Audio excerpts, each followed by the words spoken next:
Take 3. All right. Hey, y'all. It's Tuesday. I hope everybody had a good day at work.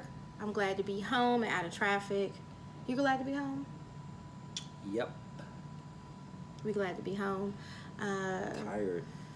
We're tired today. We're dragging. Come on, y'all. We got to get it turned up. So if this is your first time watching our show, please hit the subscribe button, hit the bell button, and say yes for notifications so you can get notified when we're recording. And follow us on Instagram, After Work AP. Okay?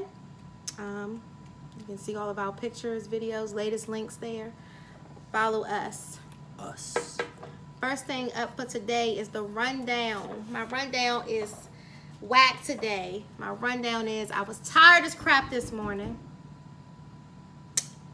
And I think our neighbors got somebody knocking at their door. I was tired as crap this morning. And I couldn't barely get out my car. You ever be so tired in the morning you feel like you're hurting and like your knees are hurting? So that's how I felt. And this lady was holding the elevator for me. She was holding it for a long time. And I was literally like, don't hold it for me. Just go. Just go. I need some alone elevator time. You ever have those moments? So that's it. That's my rundown for today. You got a rundown for today?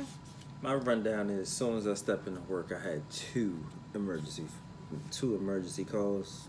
Not good. As a maintenance man, as they call it, building engineer, maintenance man, emergency calls, you don't want to hear that shit. You don't want to hear no emergency calls. Right off the top. Right off, as soon as I step foot in that joint. 2 emergency calls. So, and not only that, we're running off of 4 or 5 hours of sleep. Not good. Sleepy. Really, really sleepy. Alrighty.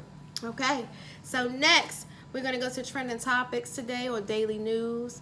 And today, what's been in the news so much and all over social media is the one and only Donald Trump, AKA the orange guy. The orange block. He is yet again saying some racist comments, and he's getting a lot of backlash for telling people to go back where they came from.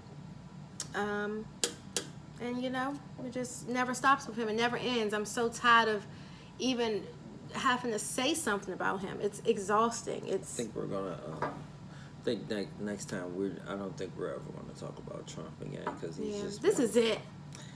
He's just not a great person to even talk about. It's not worth it. It's not worth it. It's really not worth it.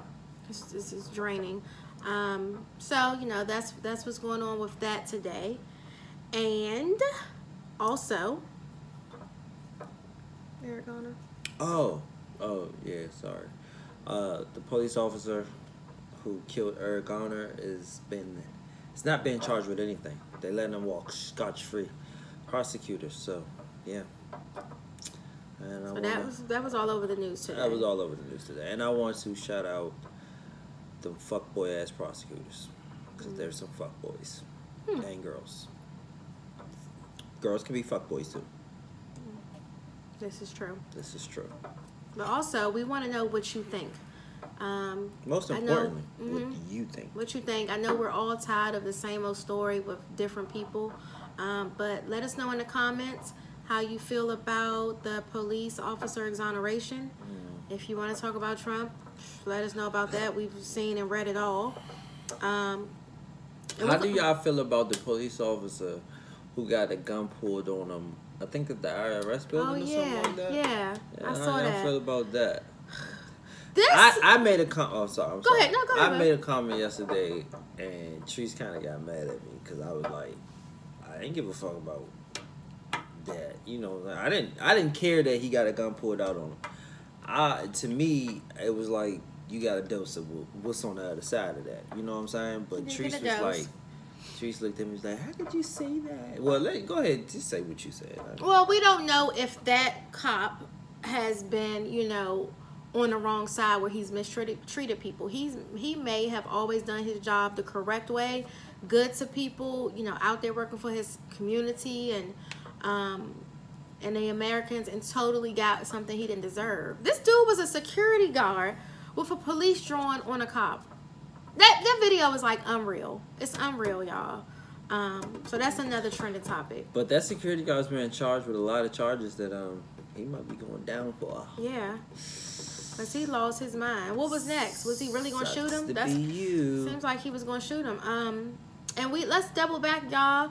We forgot to do the after work dinner. So we didn't have this tonight, but we have had this before. So grab some salmon or some tilapia. You don't even have to let it thaw out in the morning. You can take it out when you get home, put it in the sink for a little while. Takes no time for it to thaw out. Once that's done, season it. Squeeze some lemon over top of it. Gotta have a clove of garlic and some spring onion. I can't live without spring onion. Put all of that on there, you know. Get some Mrs. Dash if that's what you like. I like to use glass dishes. Love glass dishes, don't I, boo? Yep, she likes to see what she's doing. Make sure the glass see-through. Make sure I like to see the food cooking because I'm greedy. See what's meshing up in there. Yeah. You know, coat the bottom of that glass with some butter and not too much butter. Put it in there, pop it in the oven, and you good. And I like to put a little bit of oil or extra virgin olive oil on top to get it the right amount of crisp. And throw you some spinach on top of the stove. Spinach shrinks, so please buy 25 bags of spinach. Buy 4. Buy 4 for 2 people, maybe. I probably could eat that much. If you eat like how I eat, or we eat, because we don't play about food. Yeah. Not at all. Even if it's vegetables. For me, I even love if it's vegetables. So, that's your after work dinner. All right. Next, we're going to get into the topics of the night. We have 2. First one is gentrification. Okay. This is by request. So, please comment if you have your own experience or just your own opinion. So what do you guys think about the gentrification? I feel that, you know, for people who have lived in the same community all their lives, maybe even worked there, you know, put into their community around town there, have given so much, and to be told that, you know, we have these builders that's going to come in and they're going to buy up this and this, and we're pushing you out. It's got to be pretty scary and heartbreaking, you know. Very, very, very heartbreaking. And shocking. I've never been in that situation, and I know with time things have to change, but then where do you go? What do you do when you've been pushed out everything you've ever known? Well, and on this topic, my neighborhood's going through this right now. My old neighborhood that I grew up in, going through this right now. They're knocking down buildings. And a lot of the same people still live there, right? Yeah, a lot of people, selective few still live around there. You know what I'm saying? But they already started knocking down the building process, and we all know what's coming next. You feel me? I feel like the gentrification thing. I feel like you shouldn't have to force people out and knock down buildings to rebuild. I understand you want something new. You know what I'm saying? But you don't have to force Nothing people is being provided for them. Right. There's no options. There's no other options. No, you know, luckily for, you know, my mom's, I don't know how it is with everybody else, but she was promised that she could come back. You know what I'm saying? But fuck that shit. There's no point in coming back to something that you obviously didn't want us there in the first place. Straight up. Or they try to make it impossible for you to stay there. The rent gets skyrocketed to They're some building crazy condos. amount. Yeah. They're building condos. They're not even going to make it affordable at all. And it's crazy because where we used to stay at has the best views of the Capitol. You can literally see the Capitol from where I used to live at. You can literally just look out and see the Capitol. So, but, you know, it's tough. It's hard. You know what I'm saying? My whole childhood is gone. It's completely gone. Straight up. Like, I'm going to be honest with you. It's all good. It's all good. Please. I wouldn't want to live nowhere else but the city, because the city is... City makes you grow up a little bit faster. But oh, yeah. Yeah, but back to gentrification thing. know. So that's good. It's just a little heartbreaking. That's all. You have ties to something, an attachment to something, but Right. you know, we all have to grow, Right. and go through change. Right. But some of the shock and the aggressiveness of these changes sometimes can be really harsh to families and Right. low income families and, you know, everyday people. So let us know what you feel about the gentrification, and is there any ideas of how we can maybe maneuver through that better, come to a happy medium.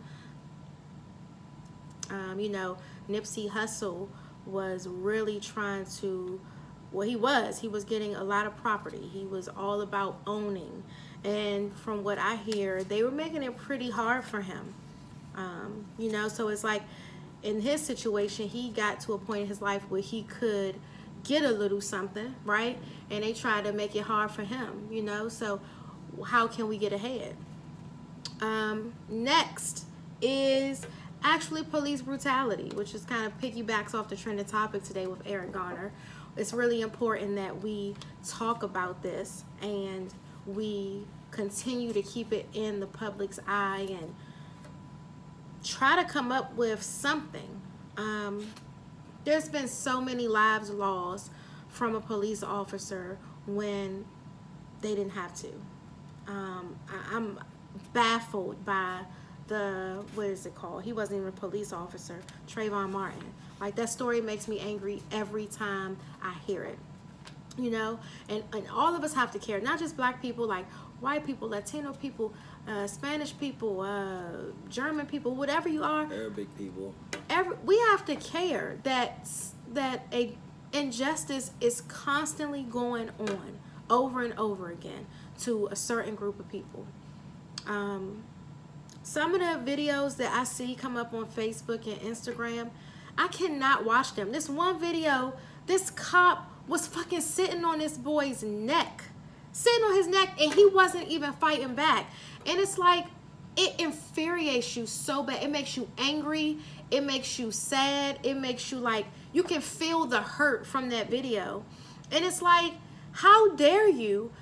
You're the fucking animal. Y'all, you know, a lot of people want to, or they always have looked at minorities, which I hate the word minority, but as animals. That's how they refer to us. That's how they treated us. When really, any human being that has someone totally in handcuffs and under control and going to sit on your neck and suffocate you and squeeze you, and two of them tearing your arms back, they are the goddamn animals. And I don't know how this crazy justice system, this crazy president that we have, judges, nobody is doing anything to put a stop to this. Nobody.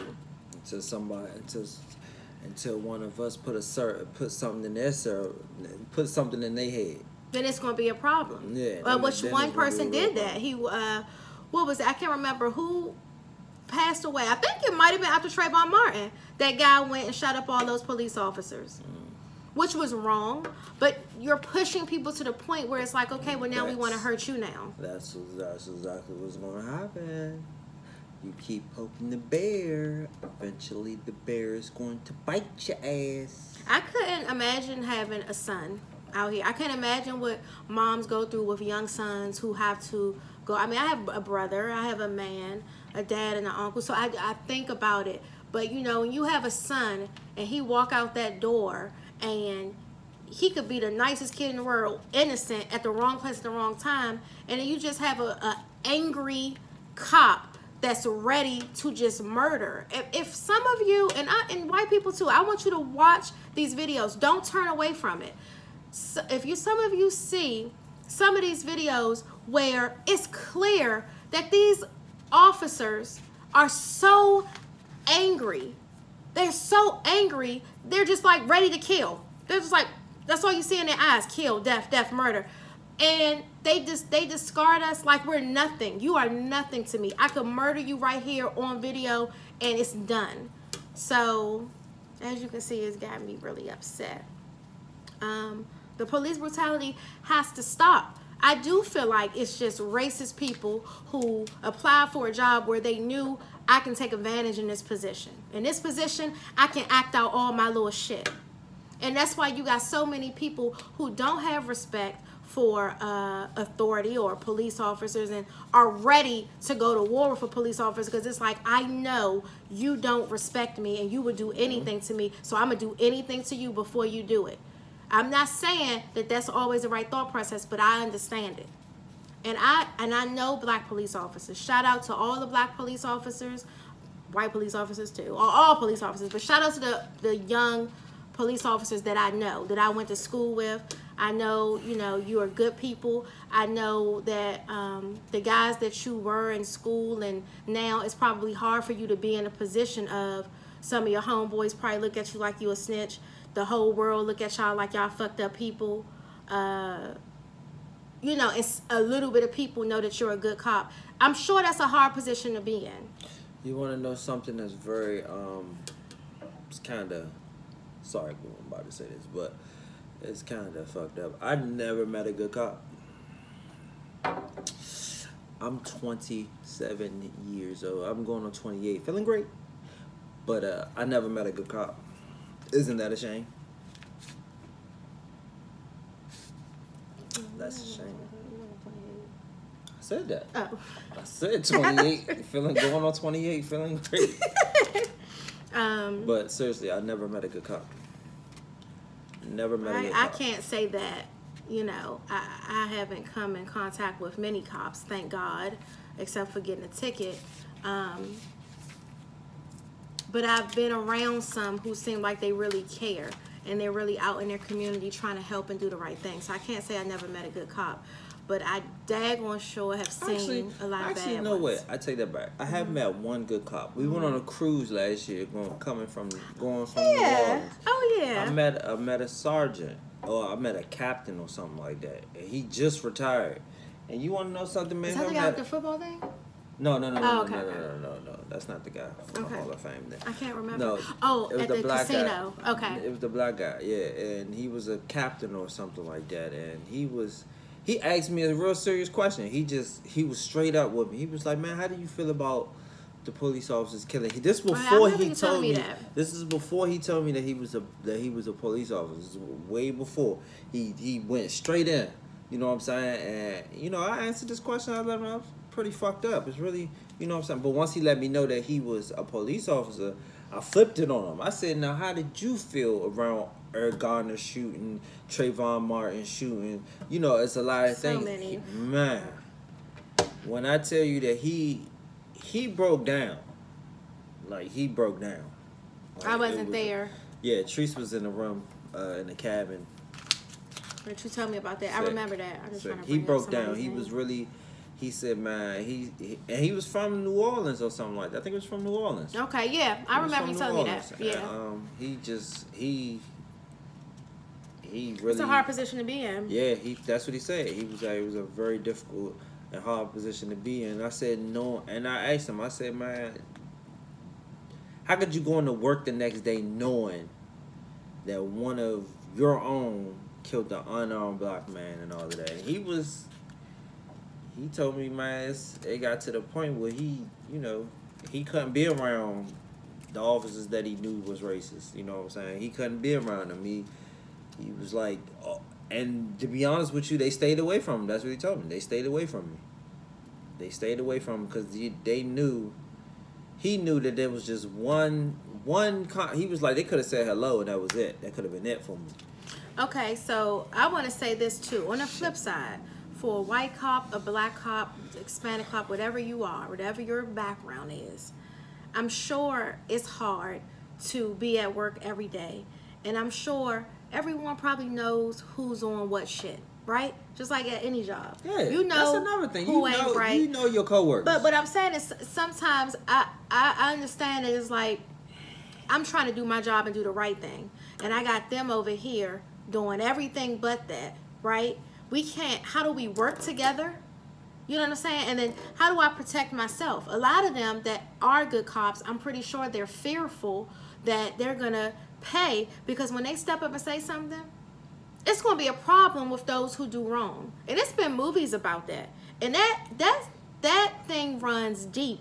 There is a real code of silence within the police department. You're not supposed to stand up against one of your own. They cover for each other.